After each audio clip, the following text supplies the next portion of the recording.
Entonces, lo que vamos a hacer el día de hoy es entrar en ese capítulo 2. Ustedes lo vieron en el curso de tensorial, únicamente que en el curso de tensorial lo vieron como un concepto general, ¿cierto? Ustedes vieron que un medio continuo, el continuum tenía en un punto la expresión de los esfuerzos, ¿cierto? El estado de esfuerzos en un punto. Bueno, aquí lo vamos a particularizar para el tema del sólido. ¿Cuál es la ventaja con el sólido? Que con el sólido el tema de las coordenadas es mucho más fácil. Entonces, todo esto que ustedes vieron allá, pues aquí lo van a entender mucho mejor, ¿cierto?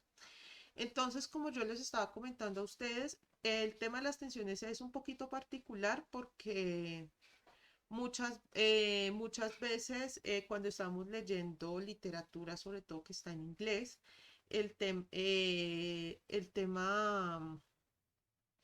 de las tensiones y de las tracciones es muy diferenciado. Es decir, nosotros en el lenguaje español, en el español, ¿cierto? Nosotros hablamos de tensiones y que para nosotros las tensiones son lo mismo que tracciones.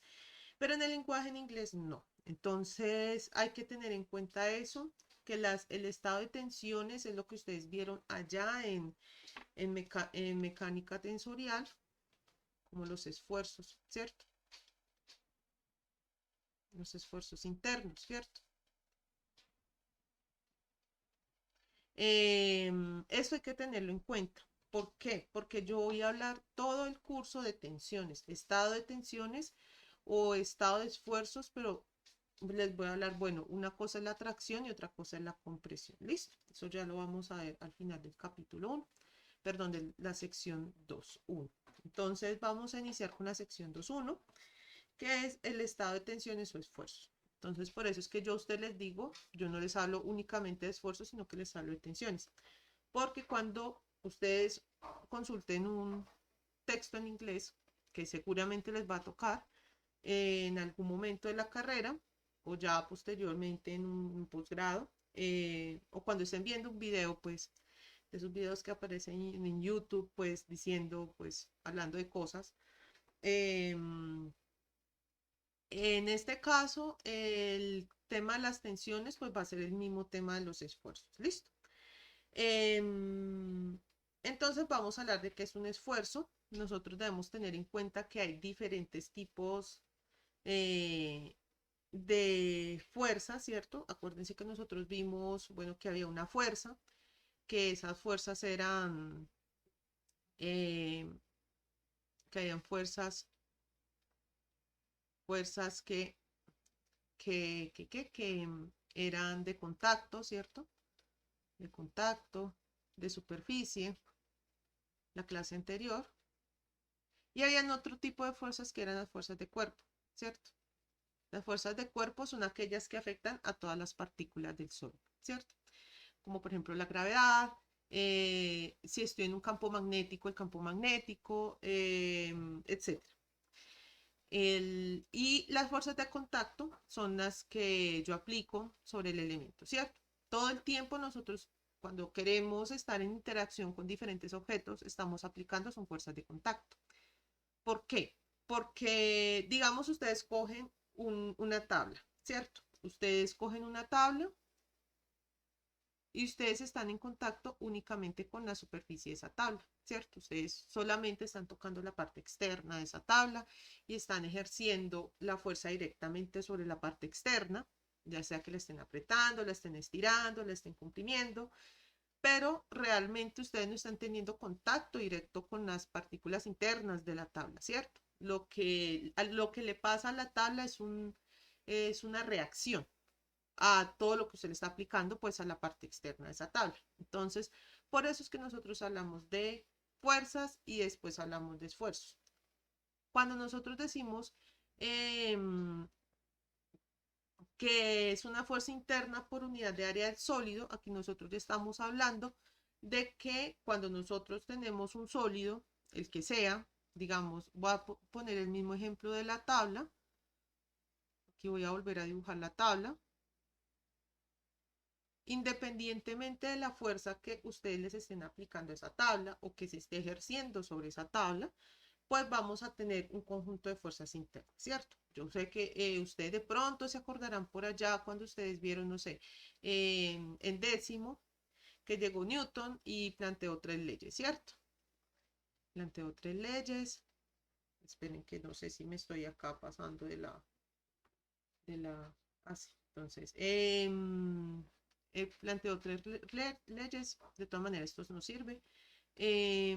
Y entonces en esas leyes, bueno, el que decía, era como las fuerzas interactúan entre sí básicamente con los cuerpos, ¿cierto? Entonces, que primero era la ley de la inercia, o sea, que cada cuerpo tiende a conservar su estado. Si está en movimiento, tiende a estar en movimiento. Si está en reposo, tiende a estar en reposo, ¿cierto? Bueno, la segunda, pues la famosa, realmente esto no es la fuerza igual a masa por aceleración, él nunca escribió una fórmula en esas leyes, realmente. En los libros de él nunca aparecen fórmulas, únicamente pues que esa ley se puede describir en esto. Y la tercera es la ley de acción y reacción.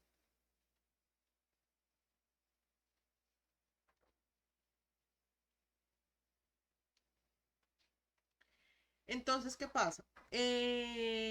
Cuando nosotros le estamos aplicando cualquier fuerza a un cuerpo, ¿cierto? Sea que lo esté empujando, sea que lo esté atrayendo, siempre se va a generar ¿qué? La acción, que es el acto, pues, de que ustedes estén empujando el cuerpo, ¿cierto?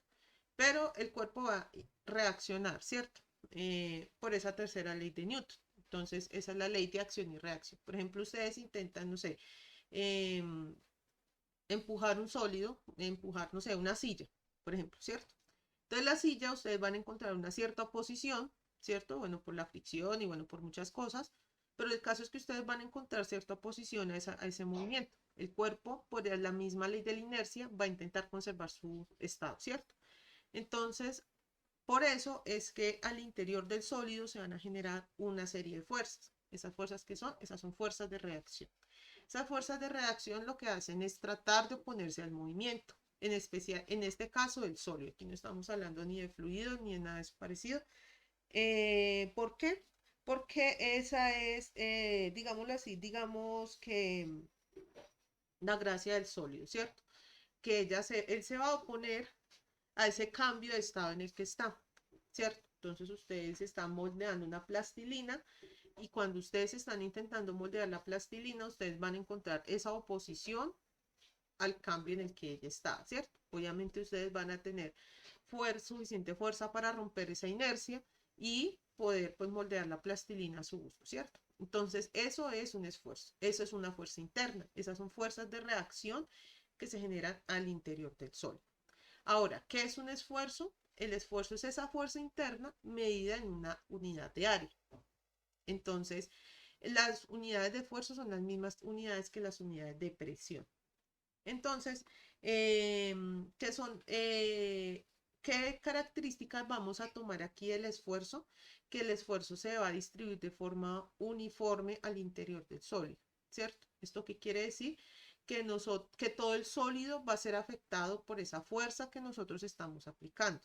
Eso no quiere decir que eso se convierta en una fuerza de cuerpo. ¿Por qué? Porque la fuerza no está teniendo contacto directo con cada uno de esos componentes que tiene el cuerpo, ¿cierto? Entonces les pongo aquí la tabla y bueno, ustedes si cogen la tabla, bueno, ustedes me creen que esta es una manito, 1, 2, 3, 4, 5, 5 deditos, ustedes lo que están tocando realmente es la parte externa, ustedes no están tocando la parte interna, pero esa parte interna se está viendo afectada por esa fuerza, ¿cierto?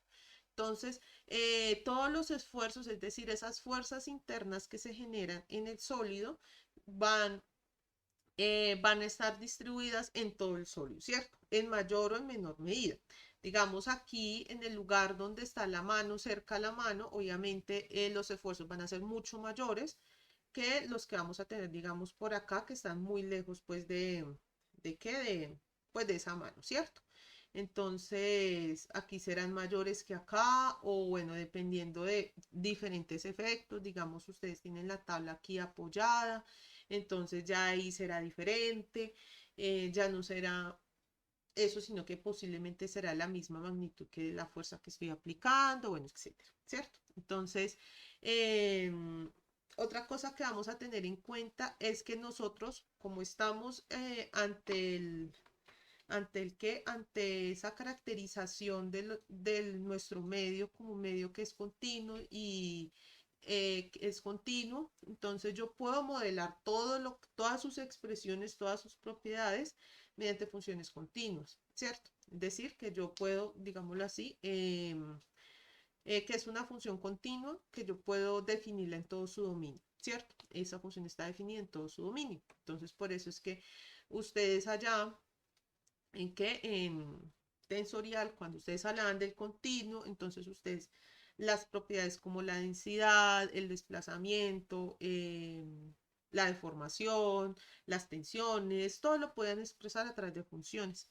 Esa es una ventaja y esa es una de las grandes ventajas de nosotros poder considerar a nuestro sólido como un medio continuo. Eh, eh, Aquí dice a trozos porque obviamente el sólido, como nosotros estamos hablando de un medio que tiene una frontera, ¿cierto? Ejemplo es una tabla tiene una frontera, entonces evidentemente esa función va a estar definida en un dominio, ¿cierto? En el dominio generalmente de los reales, y todo lo vamos a poder expresar pues en el dominio en el que esté, ¿cierto? Entonces por eso es que ustedes van a ver que digamos los esfuerzos en sigma X, sobre todo en el capítulo 5 en sigma X, digamos, los vamos a decir, es que los esfuerzos en sigma X son 2x más y, por ejemplo, ¿cierto?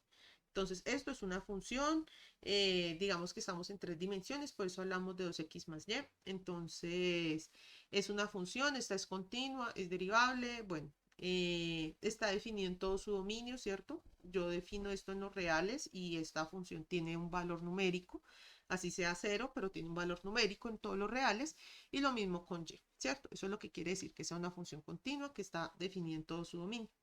Eh, Esperen que aquí no me aparece. Ah, bueno, sí. Entonces, nosotros cómo podemos ver el tema de los esfuerzos. Cuando yo creo que esta gráfica es familiar a ustedes, sobre todo porque ustedes la vieron en mecánica tensorial, pero entonces aquí nosotros la vamos a ver pues como un poquito más detallada, ¿cierto? Entonces resulta que todo cuerpo tiene unas fuerzas, todo cuerpo, valga la redundancia, tiene unas fuerzas de cuerpo, ¿cierto? Esas fuerzas de cuerpo generalmente se representan por el vector B, son las fuerzas de cuerpo.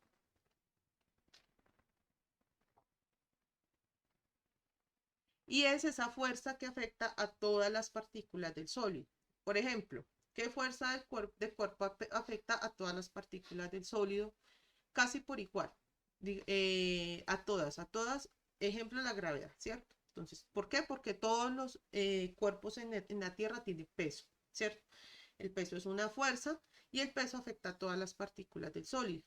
Pero entonces resulta que nosotros vamos a coger a nuestro sólido y lo vamos a someter a unas fuerzas externas. Las fuerzas externas, ¿qué será? ¿Quién sabe? Pueden ser unas fuerzas que intenten comprimir al sólido, unas fuerzas que intenten estirar el sólido, unas fuerzas que intenten hacer distorsionar al sólido, ¿cierto? Como si, digamos, nosotros estuviéramos arrugando una toalla, escurriendo una toalla. No sabemos qué fuerzas son. A nosotros en este caso no nos importa qué tipo de fuerzas, porque a nosotros solo nos interesa que existan esas fuerzas. Entonces, cuando nosotros tenemos esas fuerzas externas y esas fuerzas de cuerpo, aquí estas son las fuerzas externas.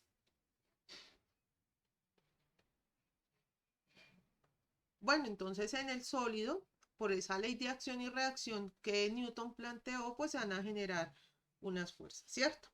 Unas fuerzas internas. Pero entonces nosotros no podemos ver esas fuerzas internas sin que nosotros abramos el sólido. Entonces, ¿cómo vamos a abrir el sólido? Bueno, vamos a coger el sólido, este sólido que antes era, no sé, supongo que era ovalado.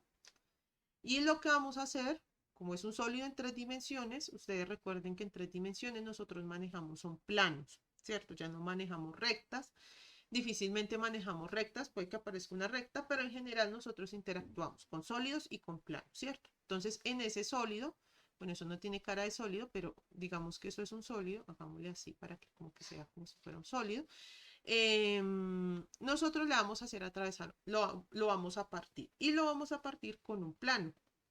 Ese plano, ¿qué ecuación tiene? No sabemos nosotros. Lo partimos con ese plano, ¿cierto? Entonces, cuando nosotros partimos ese plano, ese sólido es como si nosotros partiéramos la naranja con un cuchillo, básicamente. Entonces, cuando ustedes parten la naranja con ese cuchillo, ustedes pueden ver dos superficies, ¿cierto? Que serán la del lado derecho y la del lado izquierdo, ¿cierto? Entonces resulta que así podemos, digámoslo, nosotros ver, entre comillas, esas fuerzas internas. Realmente nosotros no vemos las fuerzas internas, sino que vemos los efectos de esas fuerzas internas, ¿cierto? Que entonces el sólido se empieza a hacer más chiquito, el sólido se empieza a hacer más grande, se empieza a estirar, etcétera, ¿cierto? Pero entonces al interior del sólido pues se desarrollan ciertas fuerzas, ¿cierto? Que son esas fuerzas de reacción, esas fuerzas que intentan oponerse al cambio de estado. Entonces, estas las diferenciamos por delta F, ¿cierto? Entonces, si en este pedazo de sólido se desarrolla ese delta F, pues evidentemente acá se va a desarrollar un menos delta F, ¿cierto? Porque estamos en esa ley de acción y reacción. Este delta F se está aplicando sobre este, entonces tiene que generar su fuerza de reacción correspondiente, ¿cierto?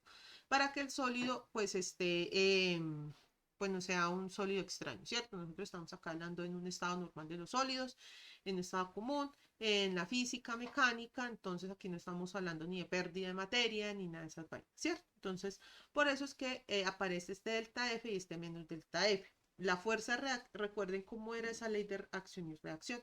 Si yo aplico una acción, se va a generar una reacción de igual magnitud y en sentido contrario, ¿cierto? Entonces, mire, aquí está la acción, que en este caso la acción sería este delta F, y entonces, ¿cuál será su reacción? Delta menos delta F. De igual magnitud, miren, delta F y delta F, pero en sentido contrario, pues que está con el signo negativo, ¿cierto?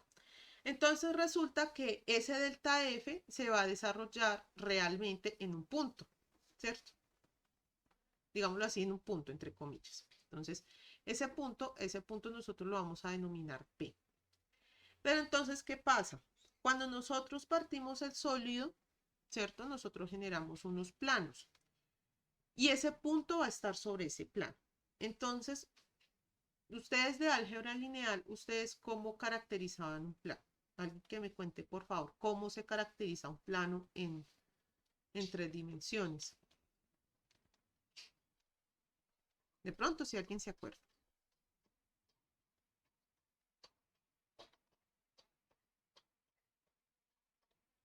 Sí, se caracteriza por un punto y por un vector normal al plano.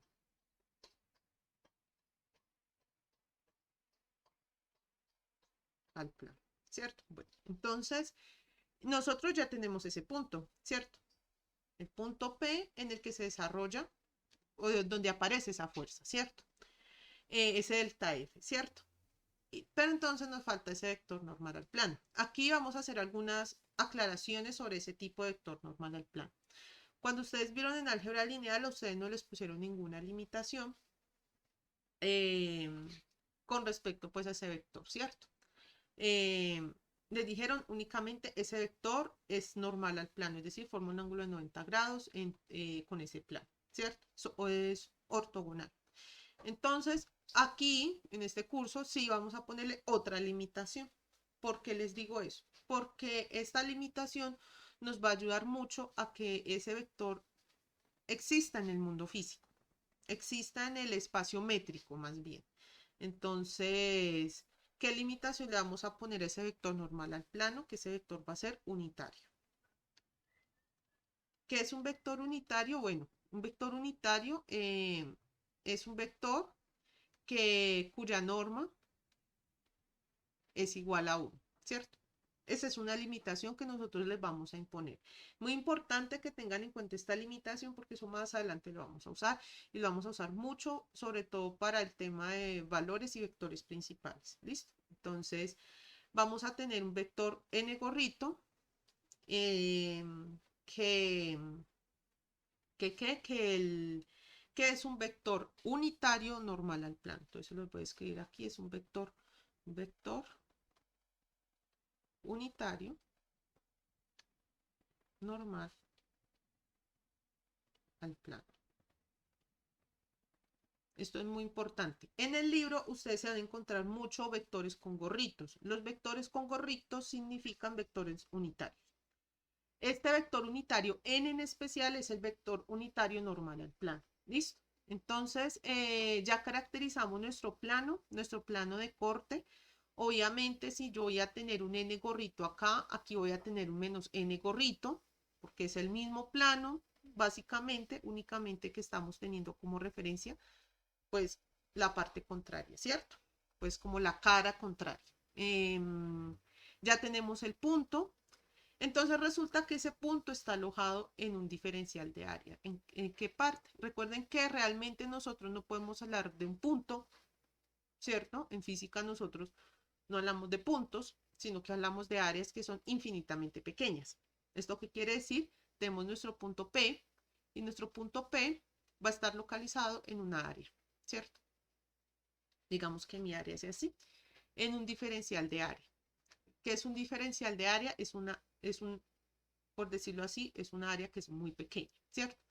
Y entonces nosotros, ¿cómo nos vamos a aproximar al concepto de punto? Bueno, esa área se va a volver más pequeñita y se va a comprimir más hasta llegar finalmente al tamaño del punto. Por eso es que nosotros debemos tener en cuenta ese diferencial de área. Entonces ese punto va a estar localizado en un diferencial de área, que es este delta A, y pues como nosotros estamos localizados en un espacio métrico, que es este X, Y, Z, o en un espacio ortogonal, más bien ortonormal, entonces obviamente este delta F pues va a tener unas componentes, ¿cierto? Una componente en la dirección X, una componente en la dirección Y una componente en la dirección Z. ¿Listo? Entonces, ya sabemos que entonces al interior de ese sólido, pues si yo le aplico determinadas fuerzas o si se aplican, porque puede ser otro objeto que está aplicando esas fuerzas, pues van a generar unas fuerzas internas, ¿cierto? Y entonces, ¿cómo vamos a hablar de esos esfuerzos internos? Bueno, tomando en concepto de que esa fuerza interna se genera en un punto localizado en un diferencial de área pequeño y que a medida que ese diferencial de área se va volviendo más pequeño, pues ya se va volviendo, digámoslo así, que una fuerza puntual, ¿cierto? Y entonces así empezamos a hablar de los esfuerzos. Entonces vamos a hablar del esfuerzo. Cuando nosotros hablamos de esfuerzos, siempre lo vamos a asociar a un punto. ¿Esto qué quiere decir? Cuando ustedes hablan de esfuerzo sigma X, de esfuerzo sigma Y, de esfuerzo sigma Z, la matriz de esfuerzos, eso siempre va a estar asociado a un punto. Nosotros no vamos a hablar, a pesar de que ustedes por allá en el capítulo 5 les va a aparecer que la matriz de esfuerzos es igual, no sé, a 2X, 2X, 2Y, 2Z. Entonces, como esto es simétrico, entonces 2Z, 2Y, no sé, 0, 1, 1 y 3. No sé, esto es una matriz de esfuerzos que me inventé. Miren que realmente esto está asociado a un punto, ¿cierto? Esto está asociado a un punto. Siempre va a estar asociado a un punto. O sea, yo no voy a poder describir el estado de esfuerzos en todo el sólido. O sea, yo no voy a poder decir la matriz que describe el estado de esfuerzos en todo el sólido y me va a salir una matriz constante, ¿no? Siempre van a salir matrices de este estilo o le van a salir matrices de este estilo también. 1, 1, 1, 0, 0, 0, 0. Ay, aquí me comí un número. Pongámosle 0 también, ¿cierto? Les van a salir matrices, ¿cierto? Entonces el esfuerzo siempre va a estar asociado a un punto. Y a pesar de que yo lo manifieste de esta manera, ¿cierto? ¿Esto qué quiere decir? Que si yo estoy localizada en un punto X igual a 1, Y igual a 1, Z igual a 0, va a ser diferente el esfuerzo a un punto localizado en 0, 0, 0, por ejemplo, ¿cierto? Entonces el esfuerzo asociado a un punto con coordenadas X, Y, Z, por eso es que les pongo este ejemplo, de que tengan en cuenta que a ustedes también les puede aparecer un esfuerzo de esta manera y sigue siendo el mismo esfuerzo asociado a un punto, que está asociado al vector n, eso quiere decir que ese esfuerzo depende de cómo yo corte esa naranja, ¿cierto? Es diferente que yo la corte de una manera, que la corte otra, porque ese n gorrito pues va a ser diferente, pues se describe de esta forma, ¿cierto? Recuerden que era el diferencial de f y recuerden que el punto está sobre un diferencial de área, ¿cierto? Entonces, fuerza sobre área Aquí tenemos la fuerza interna y aquí tenemos el área interna, ¿cierto? Ahora, como nosotros necesitamos es asociado a un punto, nosotros necesitamos que ese diferencial de área sea extremadamente pequeño, que tienda a cero, ¿cierto? Porque un punto se supone que el área de un punto es cero, ¿cierto? Matemáticamente el área de un punto es cero. Pero físicamente nosotros no vamos a tener áreas cercanas a áreas de cero, ¿cierto que no? Vamos a tener áreas muy pequeñitas, entonces por eso hablamos del límite cuando el área tiende a cero, ¿cierto? Recuerden que esta función de límite cuando el delta de algo tiende a cero es que eso cada vez se está volviendo más pequeñito, ¿cierto? En este caso el área se vuelve más pequeñita, el argumento acá pues ese argumento se vuelve más pequeño. En este caso el área se vuelve más pequeña y entonces ahí voy a tener el esfuerzo ya en el punto, ¿cierto? Pero únicamente con el límite, ¿cierto? Y entonces a eso lo llamamos, y ustedes lo vieron en ese curso, y eso se llama el principio de esfuerzos de Cauchy. Va a tener una posición, depende del punto en el que yo esté evaluando, no es lo mismo el esfuerzo en un extremo del sólido que en otro extremo del sólido, porque depende del estado de fuerzas, qué fuerzas le estoy aplicando, si tiene fuerzas de cuerpo, si estoy considerando las fuerzas de cuerpo, si lo estoy estirando, si lo estoy comprimiendo, incluso depende de la temperatura muchas veces, etcétera, ¿cierto? Hay que tener en cuenta que miren que realmente yo no estoy modificando la dirección de, de este vector. Bueno, otra cosa que se me olvidó comentarles es que en el libro los vectores aparecen en negrita. Entonces, esto significa que este delta F, esta fuerza, es un vector. Entonces, esta F generalmente pues, va a tener unas componentes X, Y y Z, ¿cierto? Va a ser un campo vectorial. Y este Q también va a ser un campo vectorial. ¿Por qué es un campo vectorial? Porque miren que yo lo represento a través de un vector, ¿cierto? Pues cuando lo voy a representar, lo represento a través de un vector, ¿cierto? Entonces, como miren que esto realmente es un escalar, las áreas son escalares, las áreas no tienen dirección, no tienen sentido, entonces es un escalar. Entonces estoy dividiendo un campo vectorial, un vector, por decirlo así, lo estoy dividiendo entre ¿qué? Un escalar, ¿cierto? Y ustedes ya vieron que por propiedades pues, de los escalares o de los vectores de primer orden, pues únicamente estoy modificando pues pues no estoy modificando que la naturaleza de ese vector, ¿cierto? Ese vector sigue siendo vector. Entonces, como solamente estoy modificando el área, entonces esto quiere decir que el campo vectorial, este Q, esos esfuerzos de Q, va a ir en la misma dirección que esos esfuerzos de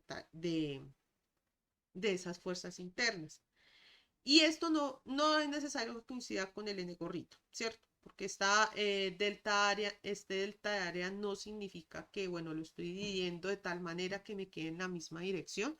No estoy incrementándolo, no estoy disminuyéndolo con respecto a este n gorrito, porque miren que aquí en ninguna parte aparece n gorrito. Entonces, este delta F, este Q y este n gorrito pueden tener otra dirección.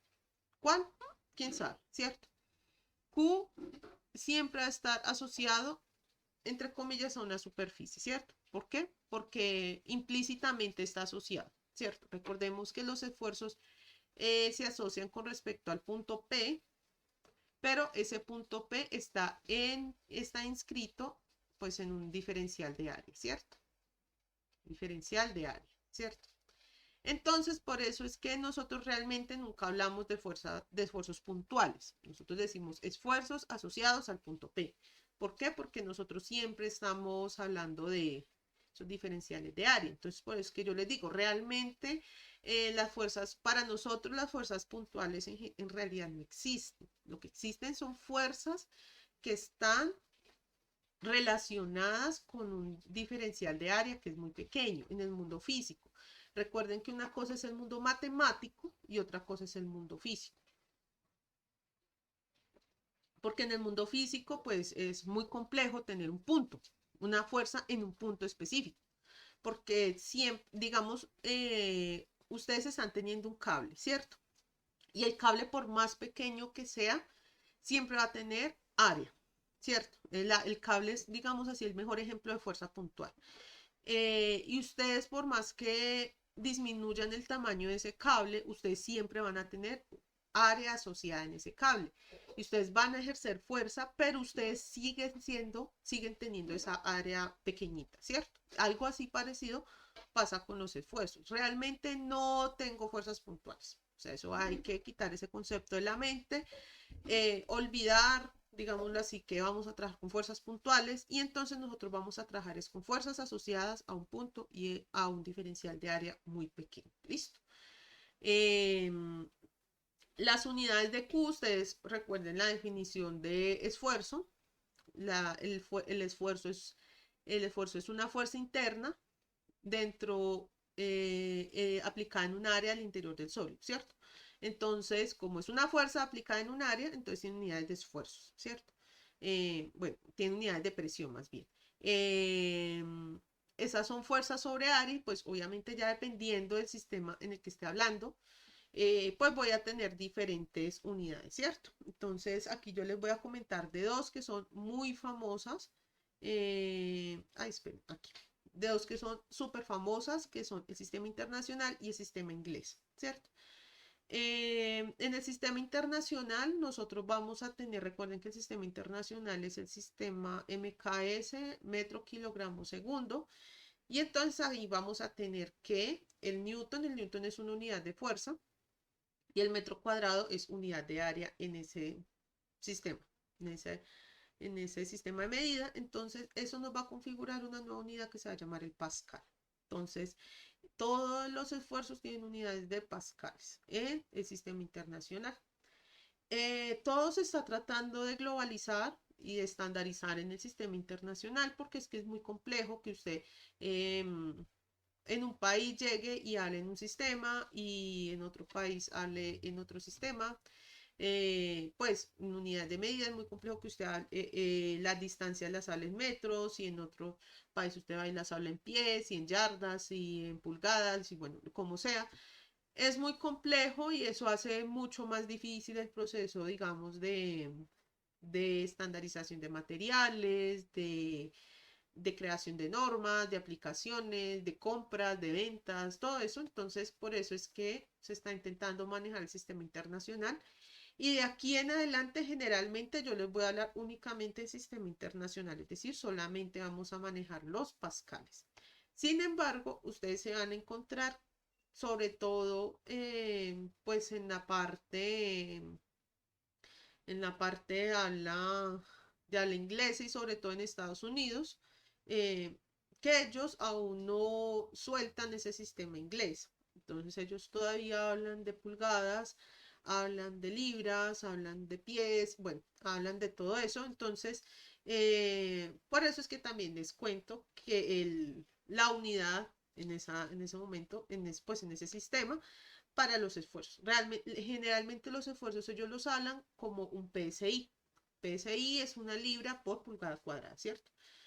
Pues por sus siglas en inglés. Ellos ponen square inch, entonces libra por pulgada cuadrada, ¿cierto? Un PSI equivale a una libra por pulgada cuadrada. Ahí aparece el familiar de él, que es el KSI. El KSI que ustedes lo ven sobre todo cuando están hablando mucho del acero, porque el acero maneja esfuerzos tan grandes que ya quedarían números muy complejos de manejar. Entonces, un KSI, ¿qué es el KSI? Un KSI son igual a 1000 PSI, básicamente, ¿cierto? Así como aquí en un pascal va a aparecer el kilopascal, el megapascal, el gigapascal, etcétera. Así también aparece pues con el PSI. Entonces el KSI es 1000 PSI, básicamente. Entonces esas son las unidades de los esfuerzos. Y vamos a ver cómo es que se descomponen los esfuerzos. Entonces, como a ustedes yo les dije, yo los esfuerzos los puedo descomponer pues en el sistema ortonormal. Recuerden que todo vector está localizado en un espacio, ¿cierto? Un espacio normado, es decir, un espacio formado por vectores. En nuestro caso, nuestros vectores van a ser los vectores del sistema cartesiano, IJK. y que van a tener un, entonces si yo tengo acá un vector f cualquiera, obviamente él va a tener una componente en i, una componente en j y una componente en k, ¿cierto? En k, ¿cierto? Pero entonces resulta que yo también puedo descomponer ese vector f. Recuerden que ese vector f está asociado a un punto, ¿cierto? Está asociado a un punto P. Y ese punto P está, bueno, aquí lo puedo dibujar mejor, está ese delta F está en un punto P y ese punto P está asociado a un diferencial de área. Y el diferencial de área también tiene pues unos vectores, ¿cierto? Entonces, aquí vamos a hablar de una descomposición que nos va a ayudar a clasificar los esfuerzos. En este caso, la descomposición de esta fuerza normal, eh, perdón, de esta fuerza interna, pues la podemos hacer de dos formas. Podemos descomponerla en una fuerza que sea normal al plano, esta fuerza es una fuerza interna normal al plano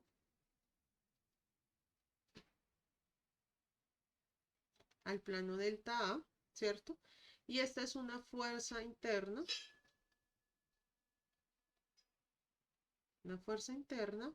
eh, voy a escribir paralela al plano que en cuestión, al plano en cuestión que es delta A, ¿cierto? Entonces, dependiendo de la fuerza, pues realmente yo voy a tener el mismo delta A, miren que yo estoy acá hablando del mismo plano delta A. Entonces, por eso es que cuando vamos a definir los tipos de esfuerzo, pues realmente lo que cambia es el tipo de fuerza que estamos teniendo en cuenta, ¿cierto? Entonces vamos a hablar del primer esfuerzo, que es el esfuerzo normal. El esfuerzo normal es aquel que se desarrolla con fuerzas internas normales al plano, ¿cierto? Entonces, que aquí está el plano y la fuerza es perpendicular. Esas fuerzas pueden generar lo que nosotros conocemos como la tracción o la compresión, ¿cierto? Entonces, ¿qué es la tracción? Ah, bueno, que el cuerpo se está estirando, ¿cierto? Que está cambiando longitud, está incrementando su longitud. ¿Qué es compresión? Ah, bueno, que el cuerpo está disminuyendo su longitud, ¿cierto? Esos son los esfuerzos normales. Son los que ustedes veían en la matriz de esfuerzos. No encuentro el palito aquí. La matriz de esfuerzos, que eran los que se localizaban en la diagonal, ¿cierto? Generalmente, ¿cierto? Los esfuerzos tangenciales son aquellos que son paralelos al plano. Entonces, son este FS, ¿cierto? Y son los que ustedes por acá encontraban por fuera de la diagonal, ¿cierto? Entonces, esos son esfuerzos tangenciales, se llaman también esfuerzos de corte, de hecho se conocen más como esfuerzos de corte, yo nunca les digo esfuerzos tangenciales, y son estos delta FS. Y miren que el área no cambia, porque si yo tengo un punto, ese punto va a estar asociado pues a esa área que cortó, generó ese plano, ¿cierto? Entonces, esfuerzos de corte, esfuerzos de tracción, entonces recuerden que estos son vectores, ¿cierto? Entonces recordemos aquí en un momentico la suma de vectores, ¿cierto? La suma de vectores. ¿Qué es lo que vamos a aplicar acá? ¿Cierto? Si yo tengo un vector R, y lo quiero sumar con un vector que es S, vector S, entonces, ¿cómo sumo esos dos vectores? Bueno, cojo a R, acá al final del vector le pongo a S, y entonces, ¿cómo me quedará? R más S, ¿cierto? Será R más S. Algo parecido va a pasar acá. Entonces, ¿qué pasa aquí? Yo tengo acá este vector f de n, ¿cierto? Y entonces, ¿cómo hallo la suma de esos dos vectores? Aquí traslado a este f de s, delta f de s, y entonces me va a generar esta delta f, ¿cierto? Ahora, ¿qué pasa acá? Recuerden que, ¿cuál era la definición? Aquí vamos a descomponer pues un poquito esta fórmula como para que quede más clara, ¿cierto? Entonces, recuerden que eh, el delta F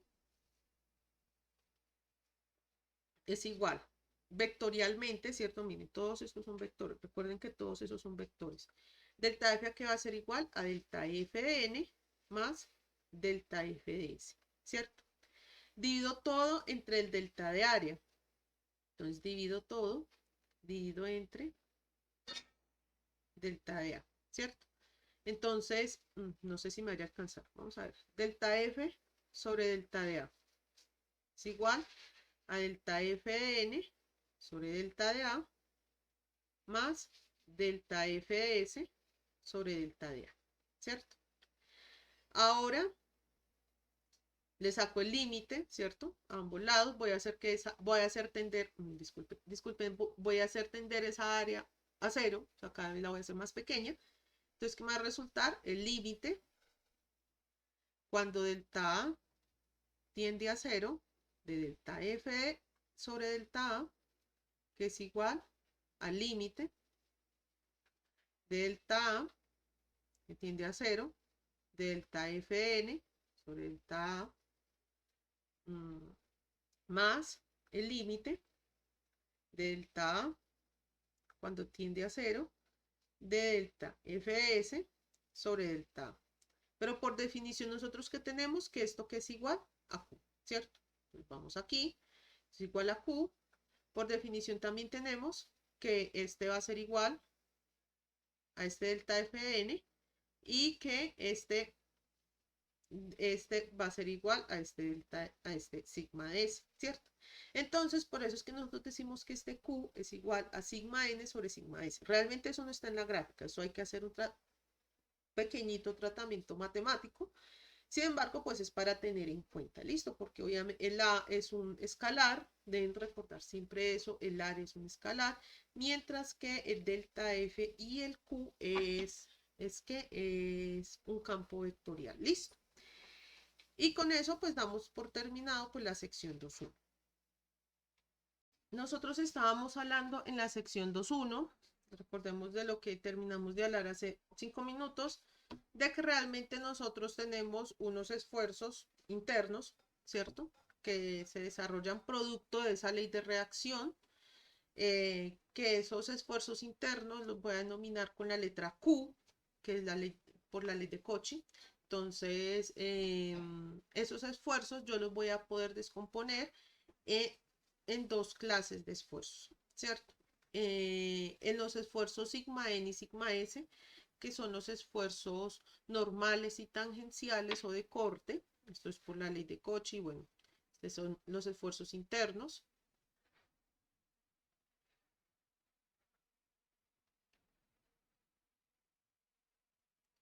Y entonces esos esfuerzos internos yo los voy a descomponer en unos esfuerzos normales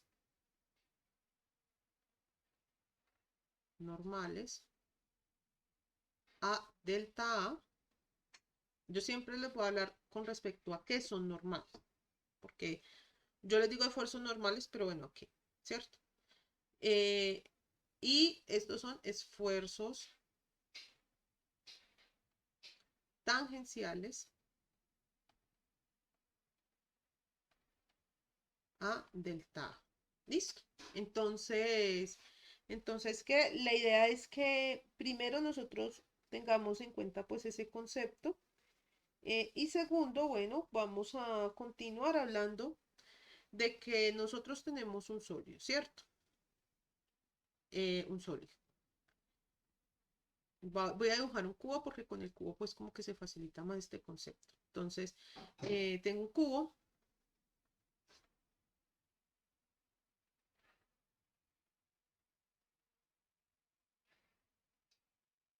Entonces, ¿qué pasa? Recuerden que un cubo yo lo puedo posicionar convenientemente en un sistema XYZ, ¿cierto? Entonces, yo convenientemente voy a colocar mi origen acá, la cara oculta, en el punto oculto más bien, y aquí va a salir, esperen, yo lo corrijo,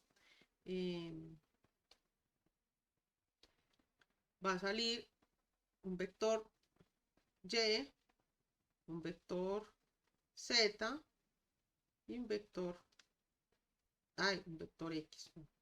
Ya me está adelantando aquí como 4 diapositivas. Vector X. ¿Cierto?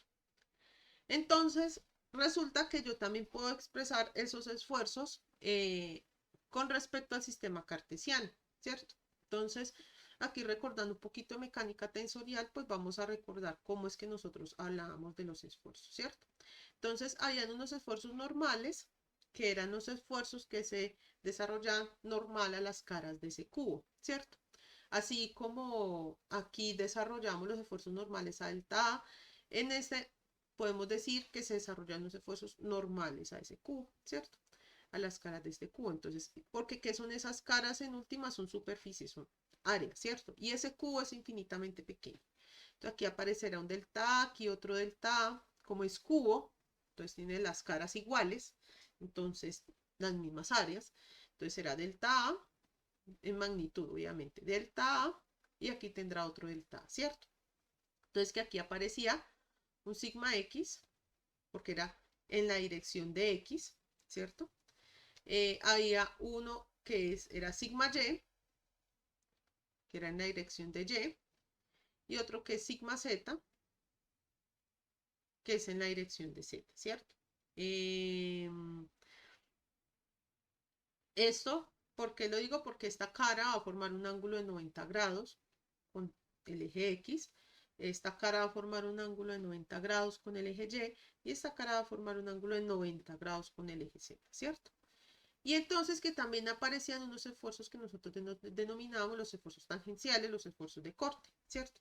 Entonces que había un tau X, un tau XY, ¿cierto? Entonces que eran los esfuerzos normales a X y paralelos a Y, ¿cierto? Entonces eran así. Se desarrolla, este era tau X, tau XY, ¿cierto? Que era perpendicular a X y paralelo a Y. Eso es la forma en que se denominan esos esfuerzos tangenciales. Paralelo a Y, ¿cierto? Un tau YX que es perpendicular a Y y paralelo a X. O sea que va como así, más o menos así, ¿cierto? Forma un ángulo de 90 con Y es va en la misma dirección de X, tau XY, no tau YX, perdón. Y que aquí aparecían pues los tau XZ, ¿cierto? Porque aquí solo aparecen estos porque vamos a hablar por ahora en dos dimensiones. Si entendemos el caso en dos dimensiones, nos va a quedar súper fácil entender el caso en tres dimensiones porque simplemente es una extrapolación. ¿Listo? Entonces la convención de esfuerzos que vamos a manejar de aquí en adelante es esta.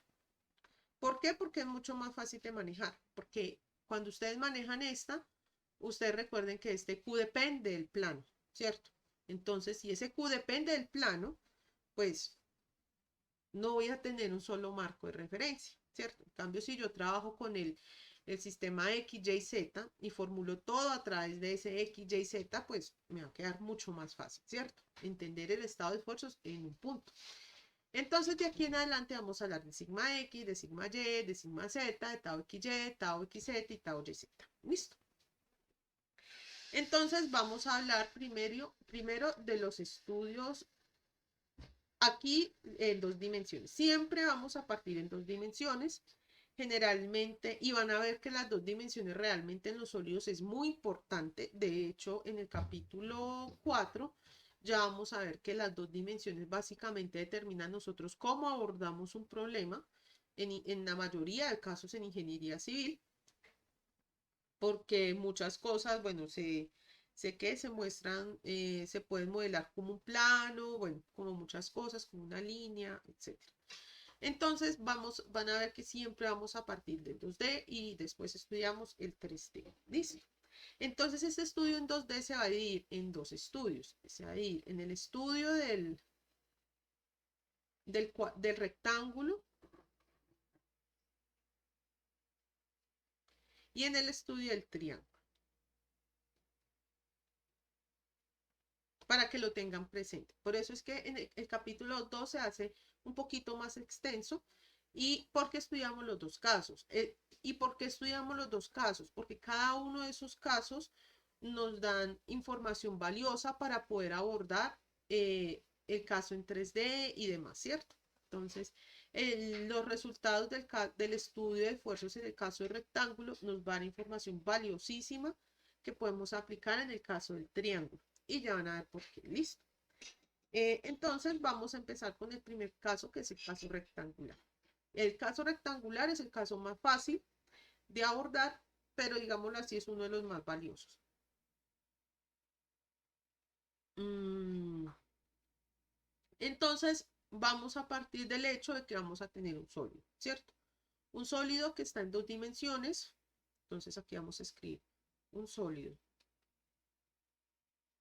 en dos dimensiones con un espesor T. Es decir, vamos a asumir que esto, digamos, es una hoja de papel, ¿cierto? Una hoja de papel es un sólido en 2D con una dimensión, con un espesor T, ¿cierto? Entonces, eso va a tener unas fuerzas externas aplicadas. Miren que yo en ningún momento estoy hablando de las fuerzas básicas. Y van a ver que, por lo menos en este caso, no voy a tener en cuenta las fuerzas básicas en ninguna parte de la formulación. ¿Por qué no voy a tener en cuenta las fuerzas básicas? Aquí les cuento. Recuerden que por allá en tensorial ustedes vieron que las fuerzas de cuerpo son fuerzas básicas, ¿cierto? Es decir, están asociadas a un volumen. Entonces, recuerden que aquí nosotros estamos manejando es diferenciales de línea, diferenciales de área, diferenciales de volumen, ¿cierto? Entonces, ¿qué pasa? El diferencial de línea, recuerden que el delta L es mucho mayor que el delta A y es mucho mayor que el delta B, ¿cierto? Entonces, muchas veces nosotros no vamos a considerar el delta de volumen porque primero aquí estamos en el caso en dos dimensiones, ¿cierto? Y segundo, cuando vamos a disminuir el tamaño, eso es tan pequeño que eso se puede hacer casi que cero. Entonces, por eso en el caso en 2D no lo tomamos en cuenta. ¿Listo? Entonces, únicamente vamos a tener fuerzas externas. Aquí yo dije unas flechitas que indican fuerzas externas o fuerzas de contacto, fuerzas de superficie. Y entonces de ese sólido vamos a extraer un punto, un diferencial de punto. Pero recuerden que ese diferencial de eso está asociado realmente a una área, ¿cierto? Entonces, disculpe, como eso está asociado a un área, entonces nosotros vamos a tener que ese delta P realmente es un rectángulo, ¿cierto? Vamos a tomar un delta P que es rectangular y entonces ese delta P va a tener un estado de esfuerzo, ¿cierto? Como yo le apliqué externa, una fuerza externa, entonces este punto que va a tener fuerzas internas.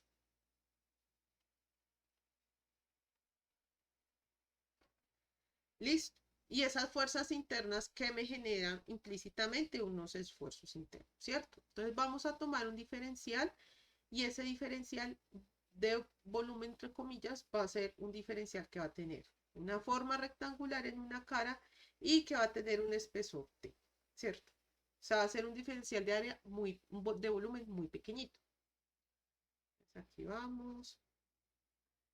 Entonces esto aquí va a tener un espesor T. Esto es muy importante que lo tengan en cuenta porque esto es lo que vamos a usar básicamente para hacer la sumatoria de esfuerzos y de fuerza, bueno, sumatoria de fuerzas, sumatoria de momentos, todo eso, ¿cierto?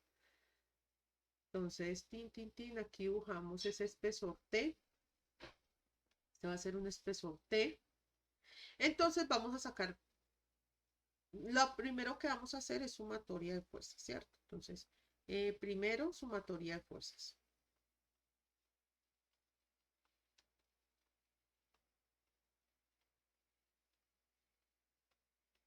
¿Listo?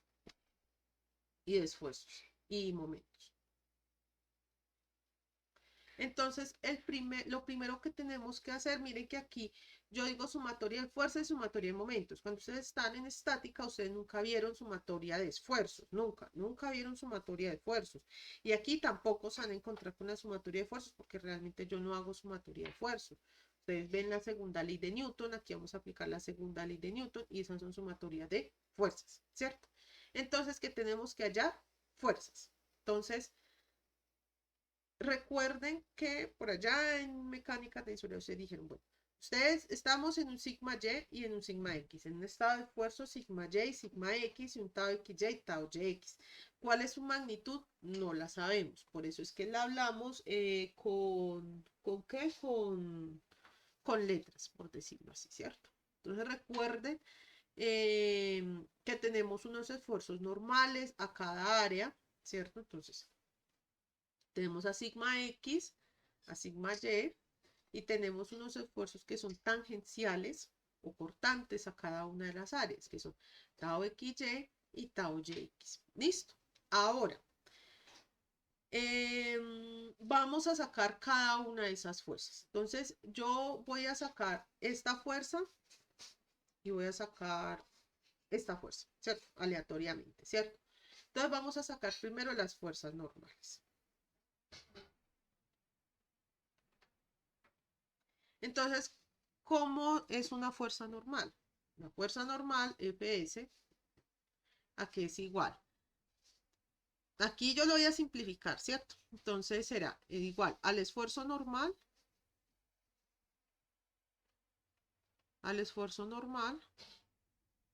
sobre el área, ¿cierto? En este caso, como yo estoy hablando de sigma X, ¿cierto? Entonces, ¿cuál es el esfuerzo normal? Sigma X, ¿cierto? ¿A qué es normal este esfuerzo? Como estoy hablando de esfuerzo, tengo que hablar del área que está asociada, ¿cierto? Entonces, en este caso, recuerden que los diferenciales tienen tamaños delta X y delta Y, ¿cierto? Entonces esta longitud será delta Y y esta longitud será delta X. Entonces, ¿cuál será el tamaño de esta área? Ah, bueno, el tamaño de esta área es este delta Y, ¿cierto? Delta Y sobre este tamaño de área que será T. Esa es la longitud que será T. Entonces será delta Y por T, ¿cierto? Pero ese será el esfuerzo, ¿cierto? Ah, no, perdón. Esta será espere que lo escribí al revés. Yo lo borro acá. P de ratas. Este será el esfuerzo y esta será la fuerza sobre el área, ¿cierto? Entonces será la fuerza S, en este caso sigma X, por el área asociada que es delta Y por T. Pero resulta que yo no necesito el esfuerzo. Que yo digamos que el esfuerzo ya lo tengo. Yo lo que necesito es la fuerza, ¿cierto? Entonces, ¿qué hago? Paso esto a multiplicar acá y me quedará que la fuerza, esa F de S es igual a sigma X por delta de Y por T. Y entonces así es que obtenemos esta F. Como estoy hablando de F de sigma X, para facilitar la notación, entonces delta Y por T, ¿cierto? Y algo parecido nos va a pasar con este F de Y. Entonces será sigma Y, es este esfuerzo, sigma Y, por el área que está asociada a ese sigma Y, ¿cierto? ¿Cuál será el área? Pues el área normal. O sea, a la que esa fuerza, ese esfuerzo es perpendicular. Entonces, sigma Y es igual a, aquí está, sigma Y es igual a la fuerza perpendicular sobre el diferencial de área, ¿cierto? ¿Cuál es el diferencial? Ah, bueno, la longitud es esto, es delta Y, por el área, la longitud que está acá es espesor, ¿cierto? Entonces será delta X, perdón, será este delta X por T, ¿cierto? Pero es que yo no necesito el esfuerzo, yo necesito la fuerza, ¿cierto? Entonces será F de S es igual a sigma Y por dx por dt. Y para facilitar la notación, pues tengo sigma Y es igual a sigma Y por dx por t, ¿cierto? Y aquí tenemos esta también. Y ahora vamos con las otras fuerzas, que son las fuerzas tangenciales, ¿cierto? Entonces las fuerzas tangenciales, y entonces esto que vamos a sacar esta, ¿cierto? Entonces tenemos que tau xy, perdón, tau yx a que es igual. Miren tau yx a que es paralelo. Tau yx es paralelo a este diferencial de área, ¿cierto? Entonces, el diferencial de área, ¿qué será? Será la fuerza tangencial, ¿cierto? Es una fuerza tangencial dividida entre el área la cual es paralela, ¿cierto? Esta flechita es paralela a esta área, ¿cierto? Entonces, ¿esto a qué será igual? A delta X por T. Pero es que yo no necesito el esfuerzo, yo necesito la fuerza, ¿cierto? Entonces esto será igual a F de t tangencial, que es igual a tau Yx por dx por t. Y para facilitar la notación, pues tau Yx es igual a tau Yx por dx por dt por t, ¿cierto? Que será esto. Y así sucesivamente, pues se hallan pues todas las fuerzas que tenemos que hallar en este caso, ¿cierto? ¿Hay alguna duda hasta acá? ¿Algo no quedó claro de esta deducción de estas fuerzas?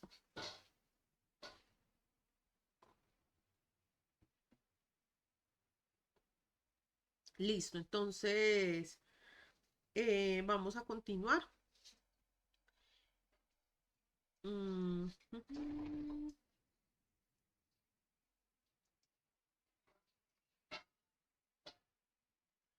Entonces, lo primero que vamos a hacer es la sumatoria de momentos en el centro, ¿cierto? Es decir, vamos a asumir que vamos a tomar un punto acá, ese va a ser nuestro centro, ese va a ser nuestro centro, y eso va a ser igual a 0. Ustedes por allá en estática vieron una cosa que se llama el momento, ¿cierto? Y que si yo tengo dos fuerzas que son iguales, entonces yo puedo sacar una cosa que se llama el par, ¿cierto? Y que el par es igual a la fuerza por la distancia que separa esas fuerzas, ¿cierto? Entonces el par de momento, que si yo tengo dos fuerzas así, que son de igual magnitud y que están separadas una distancia de, pues entonces ese para que va a ser igual, eso va a ser igual a la fuerza por la distancia que la separa ellas dos, ¿cierto? ¿Por qué se generan en este sólido estas dos fuerzas? Pues porque estamos en un estado de equilibrio, ¿cierto? Estamos bajo ese marco de la física de Newton. Entonces, si de un lado se genera una fuerza, pues del otro tiene que generar la misma fuerza, pero en sentido contrario, ¿cierto? Entonces vamos a tomar aquí ese concepto de par que ustedes vieron en física, ¿cierto? Allá en física y en estática, o todas esas físicas por allá, ¿cierto? Entonces vamos a tomar el primer par. Entonces el primer par, ¿en qué consiste? Consiste en que voy a tomar la fuerza que es tau XY, ¿cierto? Este tau XY. Y miren que este tau XY, ¿cuál es la distancia que la separa? Pues delta X, ¿cierto? De X, ¿cierto? Entonces sería la fuerza por dx y el otro par que vamos a tomar en cuenta es este par formado por estas dos fuerzas. Las fuerzas son iguales, entonces están separadas por una distancia d. Pero entonces recuerden cómo nosotros habíamos deducido en el paso anterior, pues cada una de esas fuerzas. Esas fuerzas van a ser igual. Esa fuerza tau XY será, ese tau XY será tau XY por T por delta Y por delta X, ¿cierto? ¿Por qué delta X? Porque este delta X es esta distancia, ¿cierto? Entonces, esta será la fuerza, será F tau XY, y esta será esa distancia D, ¿cierto? Entonces, eso fue lo que hallamos en el paso anterior, y esta es la distancia que los separa. Este es, mire, delta tau XY, delta tau XY, y este es delta X, ¿cierto? Estas dos fuercitas están separadas en una distancia delta X, menos tau YX, que será esta, ¿cierto? Esta azulita, y esta, ¿qué distancia está separada de Y? ¿Cierto? Entonces esta será la distancia de Y, y esta será esa fuerza tau XY, ¿cierto? Pero entonces miren que estos dos tienen elementos en común, ¿cierto? Tiene tau y tiene esta, ¿cierto?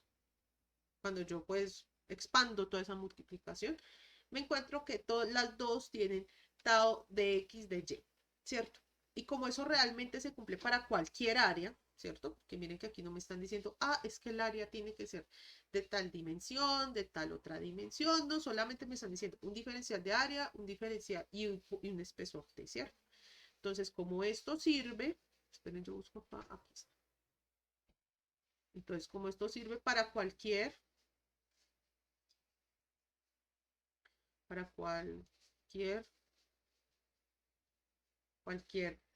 tau de x de y. Recuerden que esta multiplicación es conmutativa, entonces da lo mismo multiplicar de x de y que de y de x. Entonces, como eso sirve para cualquiera, entonces yo lo puedo sacar de la ecuación, ¿cierto? Y porque es factor común de todos. Esas son las dos razones realmente. Entonces yo voy a quedar con que tau xy menos tau yx es igual a 0. Y aquí sacamos un resultado que es muy, muy importante. ¿Eso qué quiere decir? Que tau xy es igual a tau yx. Es decir, cuando nosotros construyamos esa matriz de sigma, nos vamos a encontrar que los elementos que están por fuera de la diagonal, en este caso en dos dimensiones, aquí usé una matriz en 3 dimensiones, pero estamos hablando del caso en 2 dimensiones, entonces que nosotros vamos a tener un sigma que es igual a sigma x, sigma y, tau xy y tau yx, pues esto a qué va a ser igual, esto va a ser igual a sigma x sobre a sigma y, tau xy y tau xy, ¿cierto? Es decir, es una matriz simétrica.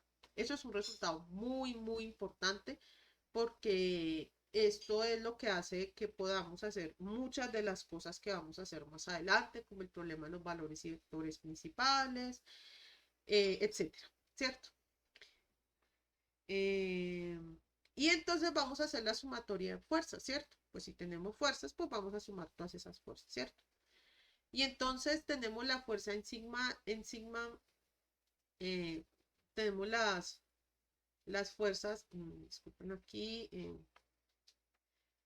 tenemos las fuerzas que están en dirección en X, ¿cierto? La sumatoria de fuerzas en X igual a 0, sumatoria de fuerzas en Y igual a 0, si ustedes lo vieron allá en estática, entonces yo sumo la fuerza asociada a este sigma X, la fuerza asociada a este sigma X, miren que este está positivo y este está negativo, entonces este será F de sigma X, obviamente, tendrá asociada a F de sigma X y tendrá asociada a F de sigma X negativo, ¿cierto?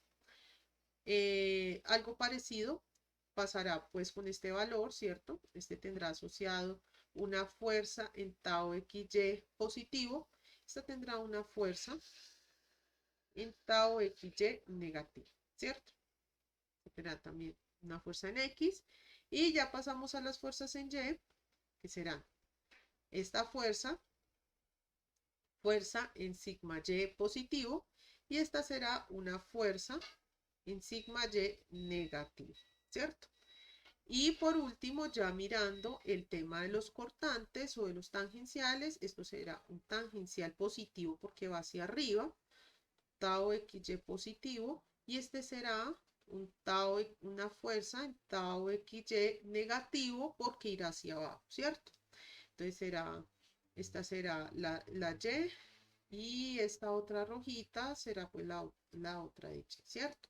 Y como son fuerzas que son de igual magnitud y en sentido contrario, pues si yo sumo todo eso, pues mire, yo hago esta resta y me da 0. Hago esta otra resta y me da 0. Entonces, ¿qué me da resultado? 0. Hago esta resta, 0. Hago esta otra resta, 0. ¿Qué me va a dar? Pues 0, ¿cierto? Entonces, en conclusión, de aquí obtuve que eso está en equilibrio, ¿cierto? Eso se llama equilibrio estático. Equilibrio estático. O sea, ¿en qué concluí? Ah, bueno, está en equilibrio estático. Ya. Hice bien, digámoslo así que lo es como una comparación que, bueno, la cosa de los momentos sí la hice bien, ¿cierto? En el caso triangular vamos a usar conceptos que usamos en el caso rectangular, sobre todo el del tau xy igual a tau yx, para poder construir pues este caso triangular. Este caso triangular lo que nos va a dar a nosotros es la fórmula, la ecuación de Cauchy-Navier para 2 dimensiones, ¿cierto? Porque nosotros antes la hallamos, pero bueno, era algo así como etéreo, como, bueno, el vector este vector Q es igual a la suma de 2 vectores y ya, pero pues realmente no lo desarrollamos como de forma matricial, ¿cierto? Entonces, pues vamos ¿a qué? A entrar a este punto. Entonces, en vez de coger un cuadrado, lo que nosotros vamos a coger es un triángulo, ¿cierto? Entonces es ese triángulo, pues va a tener unos lados de tamaño de y de x, unos lados que son ortogonales, y eso nos va a ayudar muchísimo, sobre todo porque vamos a trabajar con el sistema coordenado x y y, ¿cierto? Y va a tener unos esfuerzos normales a las caras ortogonales. Estos son esfuerzos ortogonales a X y a Y, ¿cierto? Bueno, en la dirección X y en la dirección Y más bien. Y los esfuerzos tangenciales, ¿cierto? Tau XY y tau YX, ¿cierto? Que nosotros ya vimos que eso era, bueno, que era tau XY, bueno. Pero pues por ahora no vamos a poner esa simplificación. Pero entonces resulta que como nosotros escogimos en vez de un diferencial rectangular, escogimos un diferencial triangular, entonces en esta cara que está inclinada, pues nosotros ya no vamos a tener este sigma X y este sigma Y, sino que vamos a tener un esfuerzo que es Q. ¿Por qué es Q? Porque esto depende del tamaño del triángulo, de la forma del triángulo, ¿cierto? Recuerden que esto va a ser en el fondo un triángulo, o bueno, un pedacito más bien, como un trocito de pastel, que tiene un espesor T, ¿cierto? Espesor T, espesor T.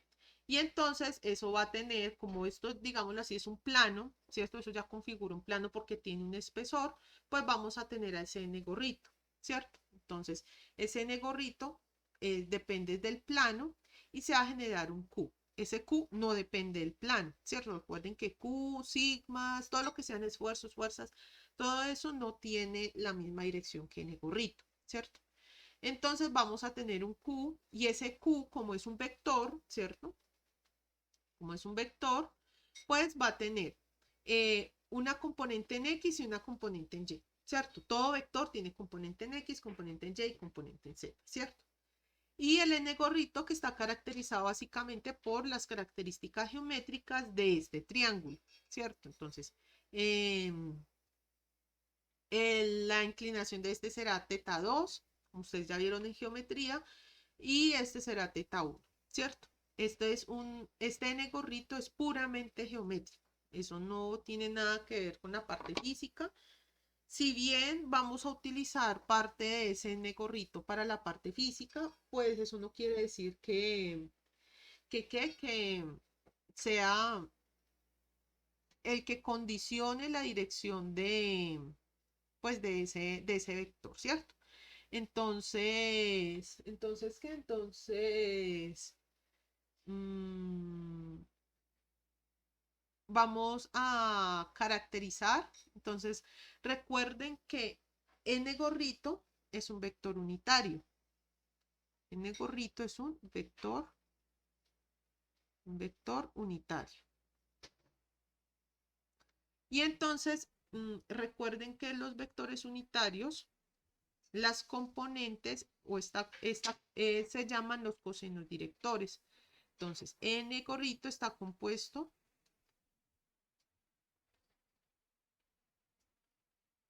por cosenos directores, ¿cierto? Cosenos directores. ¿Y qué son los cosenos directores? No es más que los cosenos de los ángulos que forman ese vector n gorrito con cada uno de los ejes coordenados. Me explico. Tenemos acá el sistema XY, ¿cierto? X y Y, ¿cierto? Y resulta que yo tengo un n gorrito, ¿cierto? Un n gorrito cualquiera. Se me van a creer que esto es un n gorrito, ¿cierto? Todo vector va a formar un ángulo teta 1 con el eje X. Disculpen aquí. Teta 1 será teta 1. Teta 1 con el eje X y teta 2 con el eje Y. Entonces, las componentes de ese coseno director, es decir, la primera coordenada, la segunda coordenada y la tercera, pues van a ser los cosenos de cada uno de estos. Como nosotros estamos hablando de dos dimensiones, pues vamos a tener dos cosenos directores, que será el coseno de teta 1, que será el coseno del ángulo formado, este será el ángulo formado con el eje X, y este será el ángulo formado con el eje Y, ¿cierto? Si aparece la tercera dimensión, pues ya aparecerá un tercer coseno director, que será el coseno de teta 3, ¿cierto?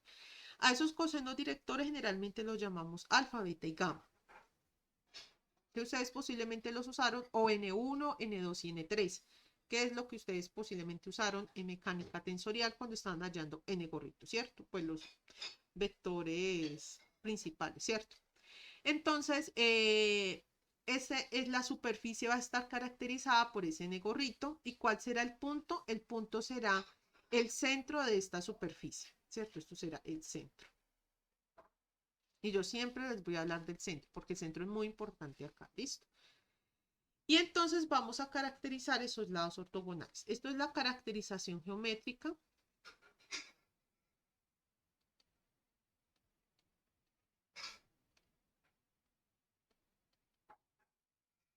La caracterización geométrica de este triángulo, ¿cierto? Entonces, ¿cómo será este lado A?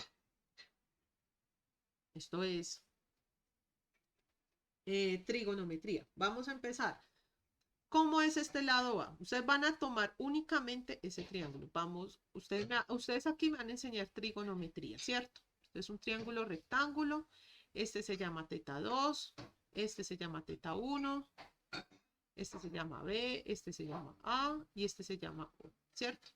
Entonces, si yo quiero hallar el lado OA en función, el lado, no, más bien, expliquémoslo de otra manera. Ustedes vieron por allá en décimo una cosa que se llama trigonometría, ¿cierto? Entonces, ¿cuál es el coseno de teta 2? Alguien que me cuente, por favor.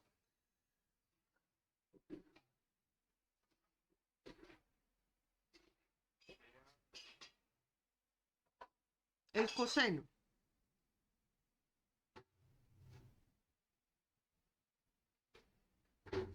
Recuerde que sería OA sobre A. ¿Por qué? Porque es cateto adyacente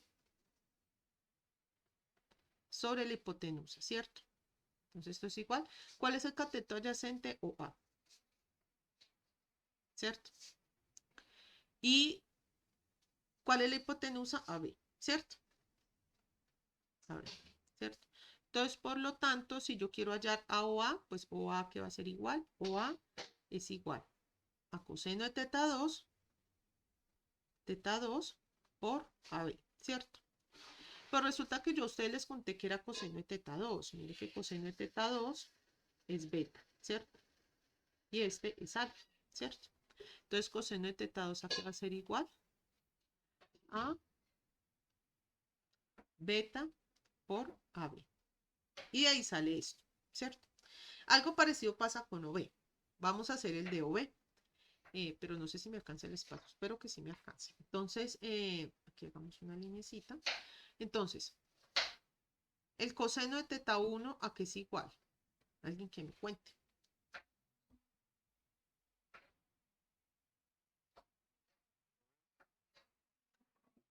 OB sobre ABC, que es el adyacente al ángulo sobre la hipotenusa, ¿cierto? El que está como al ladito del ángulo.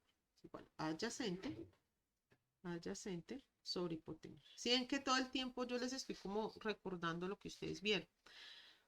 Entonces esto será igual a coseno es igual adyacente, que es igual a OB sobre AB, ¿cierto?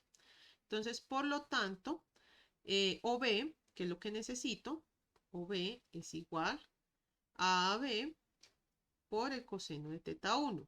Pero resulta que yo a ustedes ya les conté que es coseno de teta 1. Coseno de teta 1 es alfa, ¿cierto? Entonces, de aquí hallamos ese coseno de alfa. Entonces, será OB es igual a alfa por AB, ¿cierto? Que es lo que está aquí y lo que está aquí, ¿cierto? ¿Hasta aquí alguna duda?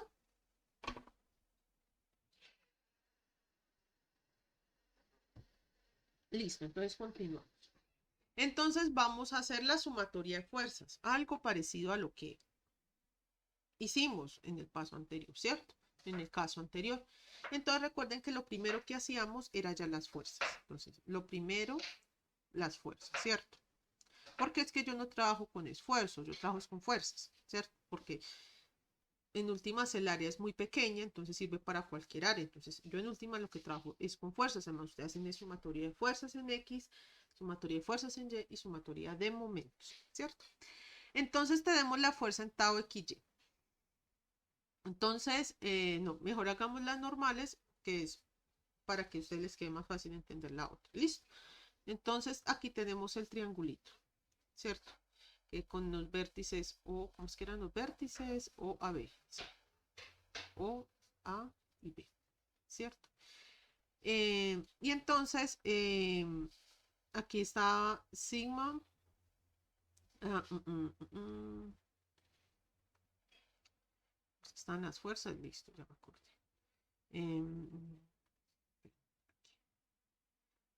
Sigma Y y sigma X, ¿cierto? Entonces, y recuerden que aquí está QX, porque esto ya no es rectangular sino un triángulo, entonces se genera un Q, porque ya existe el plano que corta, y aquí existe un QY, ¿cierto? Ahora, ¿qué pasa? Esto tiene un espesor, ¿cierto? Es un pedazo de pastel. Entonces, estos esfuerzos en qué se generan en unos planos, ¿cierto? O en unas superficies más. Entonces, este sigma Y, ¿a qué va a ser igual? A la fuerza normal, fuerza normal sobre el área en el que se desarrolla. Aquí lo más importante es el área, ¿cierto? Entonces, esta área, ¿qué va a ser? Va a ser el espesor. Recuerden que esto es un pastel. Imagínense eso como un pastel, ¿cierto? Un pastelito, ¿cierto? Entonces, esto por acá, obviamente tendrá un área, ¿cierto? Pues esta cara, ¿cierto? Esta cara será esta, por acá abajo, ¿cierto? Esta cara que será el espesor T, ¿cierto? Espesor T por el otro lado, ¿cierto? Aquí ya tenemos este espesor T, que será el mismo espesor de acá T, y el área que está acá abajo, ve la longitud, ¿cierto? Que será OA, ¿cierto? OA, por la fuerza normal, ¿cierto? Y esto que va a ser igual. Recuerden que yo ya hallé OA, ¿cierto? Lo hallé anteriormente. Entonces, al hallar ese OA, lo que yo obtuve fue que Fn es igual a Fn sobre tau por OA, y aquí es igual OA. OA es igual a beta por AB, ¿cierto? A beta por AB. Pero resulta que yo no necesito el esfuerzo, yo lo que necesito son las fuerzas, ¿cierto? Entonces, para facilitar la escritura, entonces yo qué voy a tener? F de sigma Y es igual a sigma Y por beta por AB, ¿cierto? Y hacia Y el de sigma Y. ¿Por qué? Porque cogí esta área pequeñita y tuve en cuenta ese. Si ven que el procedimiento es muy similar a lo que hicimos en el rectangular, por eso es que es importante la parte rectangular. ¿Listo? Algo parecido hacemos, vamos a tratar de hacer todo lo que sea con FY, ¿cierto? Y les queda de tarea hacer lo que es con FX. ¿Listo? Entonces, con sigma Y, perdón, con QY pasa algo parecido. Tenemos que QY es igual a la fuerza, ¿cierto? La fuerza de QY sobre el área, ¿cierto? Pero ¿cuál es esa área? Miren que ese QY descansa sobre esta área que está arriba, ¿cierto? Y esa área que está arriba, ¿por qué está formada? Bueno, entonces esto sería igual a F de QY, el espesor, estamos hablando obviamente del espesor, y la longitud. Entonces esta longitud ¿a qué va a ser igual? Va a ser igual a AB, ¿cierto? Y entonces, pues yo no necesito el esfuerzo, yo necesito la fuerza, ¿cierto? Entonces será F de QY es igual a QY por tau por AB, por T por AB, que será esta parte, ¿cierto? Recuerden que yo tengo que sumar todas las fuerzas que están en ese sólido. No puedo ignorar ninguna de las fuerzas, ¿cierto? Bueno, esto realmente no es este término, es el de la otra página. Pero entonces aquí estamos haciendo el de la Y para que quede como más claro. ¿Listo? Y vamos a hacer todo lo que tenga que ver con tau XY y tau YX. ¿Listo? Entonces vamos a hacer a tau YX. Entonces aquí voy a usar otro color, este verdecito. Y tau Yx está localizado en esta cara. Tau Yx, no, tau XY. Tau XY. Tau XY está localizado en esta cara. Tau XY, ¿cierto? Entonces, ¿cómo será tau XY? Entonces será igual a.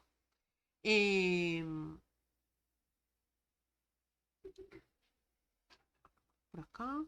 Entonces, tau XY es igual a la fuerza de tau XY sobre el área a la que ella es paralela, ¿cierto? Y esa área paralela, pues es esta, ¿cierto? Entonces, esto que será igual a OB por el espesor T, ¿cierto? Será como el tamaño de ese triángulo. T, de ese rectángulo, perdón, que será OB por OB. Y la fuerza en XY, en tau XY. Pero ¿a qué es igual OB? OB nosotros lo hallamos. Y OB es igual a alfa por AB. Entonces será F de tau XY sobre T por alfa por AB.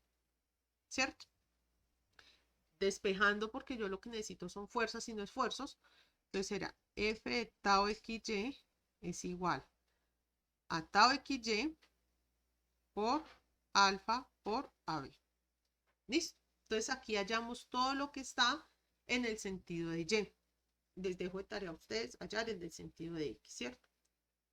Este está en el sentido de Y, que es esta. Ah, sí, T. Me faltó T. Qué pena con ustedes. Sí, me faltó el espesor. Eso quiere decir que están poniendo cuidado. Muy bien. Entonces resulta que, bueno, ya tengo todo lo de Y, ¿cierto? Entonces vamos a proceder a hacer la sumatoria de fuerzas en Y. Entonces, ¿qué está aquí? Aquí. La sumatoria de fuerzas en Y. Mire que está ese QY que yo hallé por allá, miren, mírenlo acá, el QY que yo había hallado, QY por T por AB, está en el sentido de Y, esta es la fuerza de QY, esta es la fuerza de sigma Y esta es la fuerza de tau XY, ¿cierto?